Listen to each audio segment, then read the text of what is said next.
Investment के लिए क्या बेटर है?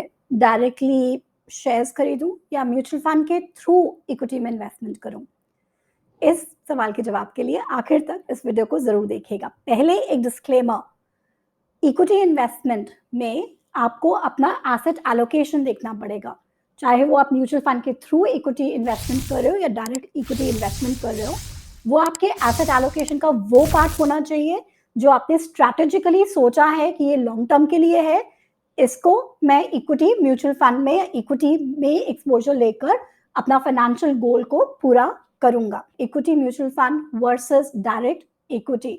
डायरेक्ट इक्विटी होता है कि मैं डीमैट अकाउंट खुलवाऊं, ट्रेडिंग अकाउंट खुलवाऊं और बैंक के साथ मेरा सेविंग्स अकाउंट है, जिनके थ्रू, इन 3 अकाउंट्स के थ्रू मैं डायरेक्टली फिर शेयर्स खरीद सकती हूँ। शेयर्स खरीदने का मतलब है कि मैं उस कंपनी की मालिक बन जाती हूँ। जब वो कंपनी प्रॉफिट अर्न करेगी और प्रॉफिट बांटेगी शेयर होल्डर्स में, मालिक लोगों में, तो मुझे डिविडेंड मिलेगा।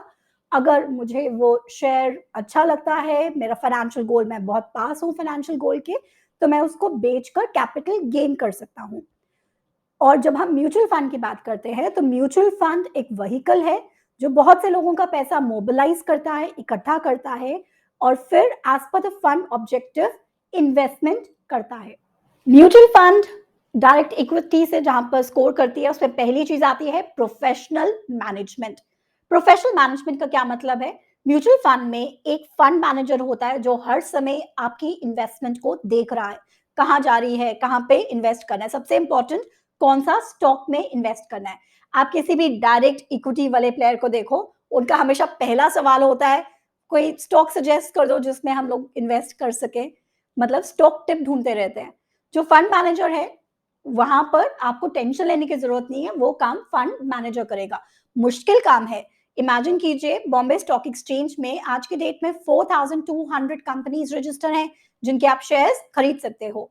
इनफैक्ट देयर आर 3900 कंपनीज जो अनलिस्टेड हैं, 970 कंपनीज हैं जो सस्पेंडेड हैं। अनलिस्टेड और सस्पेंडेड मतलब उन्होंने या तो एक्सचेंज को उसके पैसे नहीं दिए या फिर मिनिस्ट्री ऑफ कॉर्पोरेट अफेयर्स ने उनके ऊपर बैन लगा दिया है क्योंकि उन कंपनीज ने मैंडेटरी फाइलिंग नहीं की। मतलब अगर आपने ये 5000 में से एक भी कंपनी में इन्वेस्ट किया होता तो आपका पैसा जीरो हो गया होता। दूसरा बेनिफिट प्रोफेशनल मैनेजमेंट के अंदर ही आता है, that is timing the market. कहा जाता है never try to time the market, always try to spend time in the market. what is the best time to invest in market? That is when you have money. You invest in the market जब आपके पास पैसा है। और कोशिश कीजिए कि अपना time horizon लंबा रखें। ज्यादा देर मार्केट में टिकेंगे तो लॉन्ग रन में आप पैसा बनाओगे। लेकिन अगर मुझे कब खरीदना है और कब बेचना है, इसका डिसीजन मैं डेलीगेट कर सकूं फंड मैनेजर को, नथिंग लाइक इट। मेरी आदत थी, मैं कई बहुत अच्छी स्टॉक्स के बाद पिक कर लेती थी, उनकी हमने स्टडी किया, खरीद तो लिया, लेकिन एज ए इंडिविजुअल इन्वेस्टर कई बार आप इमोशनली अटैच हो जाते हो स्टॉक के साथ। और खरीदने का तो पता है, लेकिन उस स्टॉक को कब बेचना है वो विंडो कई बार मिस आउट हो जाती है, जिसकी वजह से हम अक्सर रिग्रेट करते हैं। प्रोफेशनल मैनेजमेंट का यही बेनिफिट है, कम से कम वो पर्सनल रिग्रेट्स नहीं रहते। नेक्स्ट बेनिफिट है that is economies of scale. Economies of scale का मतलब ये हुआ कि अगर आप म्यूचुअल फंड में इन्वेस्टमेंट करते हो तो आपके खर्चे बंट जाते हैं बहुत से लोगों के बीच में। मतलब मान लीजिए एक म्यूचुअल फंड का AUM, asset under management, 10,000 crore है, उसका 1% भी अगर एक्सपेंस रेशो है, जिसमें से मान लीजिए 10% of the total expenses goes towards the research team, मतलब उस फंड हाउस का एक स्कीम को लेकर 10 करोड़ के ऊपर का बजट है for fund manager, for the fund team and everyone, research team and everyone. ये किसी भी एक सिंगल ब्रोकिंग फर्म, कोई छोटे मोटे ब्रोकिंग फर्म या एक इंडिविजुअल इन्वेस्टर के लिए इतना पैसा सिर्फ रिसर्च में डालना बहुत मुश्किल हो जाएगा। लेकिन क्योंकि म्यूचुअल फंड में खर्चा बहुत से अदर इन्वेस्टर्स के बीच में बट जाता है, ये एक बेनिफिट हो जाता है म्यूचुअल फंड का वर्सेस डायरेक्ट। अगला बेनिफिट है विच इज अफोर्डेबल डाइवर्सिफिकेशन, जो म्यूचुअल फंड का है as against direct equity. Affordable diversification का मतलब ये है कि एक म्यूचुअल फंड में आपसे पैसे लिए, वो मल्टीपल शेयर्स में, मल्टीपल कंपनीज के शेयर्स में इन्वेस्टमेंट कर सकता है। मतलब कि आज के डेट में अगर मुझे नेस्ले का एक शेयर खरीदना है तो मुझे अपनी जेब से 19,000 रुपीज निकालने पड़ेंगे। जी हाँ, नेस्ले का एक शेयर 19,000 रुपीज का है। एचडीएफसी बैंक का शेयर 1400 रुपीज का आता है। लेकिन अगर मैं म्यूचुअल फंड में इन्वेस्ट करती हूँ, जो आगे नेस्ले में, एचडीएफसी बैंक में, इन्फोसिस में, रिलायंस में, इन सब अलग अलग कंपनीज में इन्वेस्टमेंट कर रहा है, तो मेरा जो पैसा है उस 1,000 रुपए से मुझे इतनी सारी कंपनीज का एक्सपोजर मिल सकता है। और ये कंपनीज जब अच्छा करेंगी तो मेरा पैसा भी ऑटोमेटिकली बढ़ेगा। इसके अलावा मैंने जैसे फॉर एग्जांपल अभी पोर्टफोलियो देखा, which was Kotak small cap fund as well as ICICI small cap fund, mutual funds का। एक फंड के अंदर आपको 72 स्टॉक्स दिखेंगे अलग अलग कंपनीज के, और दूसरे में 54 स्टॉक्स हैं अलग अलग कंपनीज के। मतलब कि मुझे इतनी सारी कंपनीज में डाइवर्सिफिकेशन हो रहा है मेरे पैसे का। अगर मुझे 54 अलग अलग कंपनीज के शेयर्स खरीदने पड़े अपने डीमैट अकाउंट के अंदर, तो कितना ब्रोकरेज देना पड़ेगा। और दूसरी चीज, मैं उन 54 या 72 शेयर्स का, कंपनीज का ध्यान कैसे रखूंगी कि कौन सा ऊपर जा रहा है, कौन सा नीचे आ रहा है, किसका डिविडेंड आया, किसका डिविडेंड पेंडिंग है। ये सब चीजें का काम, मैनेजमेंट का काम मेरे फंड मैनेजर करेगा, मेरी म्यूचुअल फंड टीम करेगी, rather than doing it individually. So affordable diversification is another benefit of mutual fund versus direct equity. अगला बेनिफिट है टैक्स डिफरल। मतलब कि अगर मैं डायरेक्ट इक्विटी में इन्वेस्टमेंट कर रही हूँ, तो उसके केस में अगर मैंने शेयर बेचा और वो प्रॉफिट में बेचा, तो मुझे उसमें लॉन्ग टर्म या शॉर्ट टर्म कैपिटल गेन पड़ेगा और मुझे अकॉर्डिंगली उसके ऊपर टैक्स देना पड़ेगा। जितनी बार मैं बेचूंगी प्रॉफिट पे, उतनी बार मुझे टैक्स देना पड़ेगा। लेकिन म्यूचुअल फंड स्कीम में मैंने आज इन्वेस्ट किया, फंड मैनेजर खरीद रहा है, बेच रहा है, लेकिन वो टैक्स लायबिलिटी मेरी नहीं है। वो टैक्स लायबिलिटी मेरी तभी बनेगी जब मैं उस म्यूचुअल फंड के यूनिट्स को बेचूंगी। तो मुझे आज टैक्स पे नहीं करना, फ्यूचर में जब भी बेचूंगी उस टाइम पर मुझे टैक्स पे करना है। तो मेरा जो टैक्स है वो डेफरल हो रहा है, वो पोस्टपोन हो रहा है। ये एक म्यूचुअल फंड का एक और बेनिफिट है अगेंस्ट डायरेक्ट इक्विटी। तो क्या क्लियर विनर है कि डायरेक्ट म्यूचुअल फंड में इन्वेस्टमेंट करना चाहिए रादर देन डायरेक्ट इक्विटी के अंदर? डायरेक्टली इक्विटी में इन्वेस्ट करने का कोई फायदा नहीं। 10 करोड़ इतने अकाउंट्स खुले क्यों हैं?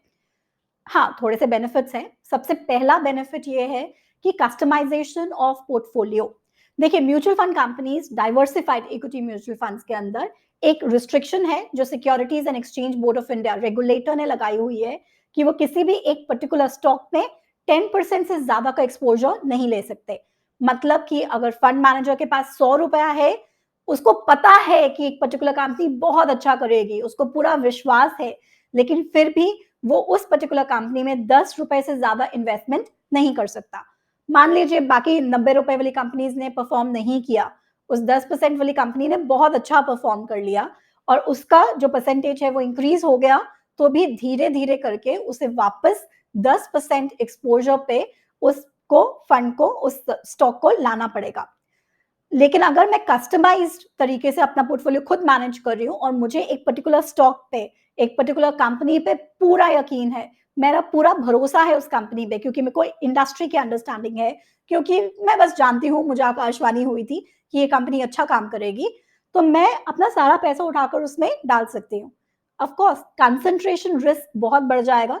गलती से अगर वो कॉल खराब हो गई या कुछ और हो गया, रेगुलेशंस में किसी भी चीज़ में कुछ प्रॉब्लम हो गई, हमें एज अ इंडिविजुअल इन्वेस्टर नहीं पता होता कि उस कंपनी के अंदर एक्चुअली में हो क्या रहा है, तो इन दैट केस हम सफर कर सकते हैं, हम प्रॉब्लम में आ सकते हैं। और यही रीजन है कि सेबी ने, securities and exchange board of India ने, अपने इंडिविजुअल रिटेल इन्वेस्टर्स का ध्यान रखने के लिए ये रिस्ट्रिक्शन फंड हाउसेस पे लगाई है, ताकि वो कंसंट्रेशन रिस्क ना हो पाए। दूसरा बेनिफिट है, वो है direct equity is more fun than mutual fund investment. हम बात कर सकते हैं, मैंने इस स्टॉक में इन्वेस्ट किया, उस स्टॉक में इन्वेस्ट किया, इस स्टॉक का ये वैल्यू हो गई है, उस स्टॉक की कम वैल्यू हो गई है, मुझे कॉल आती है, सर आपका पैसा इतना बढ़ गया, बेच दो। इंटरेस्टिंग, मेरी लाइफ एक्साइटिंग बन गई, मेरी लाइफ इंटरेस्टिंग बन गई। म्यूचुअल फंड बोरिंग है, आज पैसा लगाया है, एक्सपेक्ट करते हैं कि जब तक आप फाइनेंशियल गोल के बहुत पास नहीं आते, उसी को इन्वेस्ट कर ही रखे। अगर वो क्वालिटी म्यूचुअल फंड है, रिव्यू करते रहो, बट उसको मोर और लेस लॉन्ग टर्म में एक बार डालकर पैसा पड़ा रहने दो। कितना बोरिंग है, दूसरा कितना इंटरेस्टिंग था। पर्सनल व्यू, फंड चाहिए तो प्लीज़ न्यूज़ीलैंड की एक टिकट बुक कराओ, वहाँ पर जाके बंजी जंपिंग कर लो, या अगर पैसा नहीं है तो ऋषिकेश में जाकर राफ्टिंग कर लो, बड़ा मज़ा आता है। लेकिन अगर आपको इन्वेस्टमेंट पॉइंट ऑफ व्यू से करना है, लॉन्ग टर्म इन्वेस्टमेंट करनी है और आप रिटेल इन्वेस्टर हो जो स्टॉक ब्रोकिंग नहीं सिर्फ काम करते हैं, आपके बाकी काम भी हैं, आपके बिजनेसेस हैं, आप जॉब में काम करते हो, तो म्यूचुअल फंड सही है। Mutual fund may be a better option for you. ये एक वीडियो है जो एक टॉपिक मैंने बहुत close to my heart topic उठाया है। जस्ट अ डिस्क्लेमर, मेरे डायरेक्ट इक्विटी में भी इन्वेस्टमेंट है, मेरी म्यूचुअल फंड में भी इन्वेस्टमेंट है। My mutual fund investment is obviously the percentage is higher than my direct equity investments over the years. Thank you so much for watching this. Request you to please do like and share this link and be with me in this vlog in my journey from a banker to as I start my own enterprise. Thank you.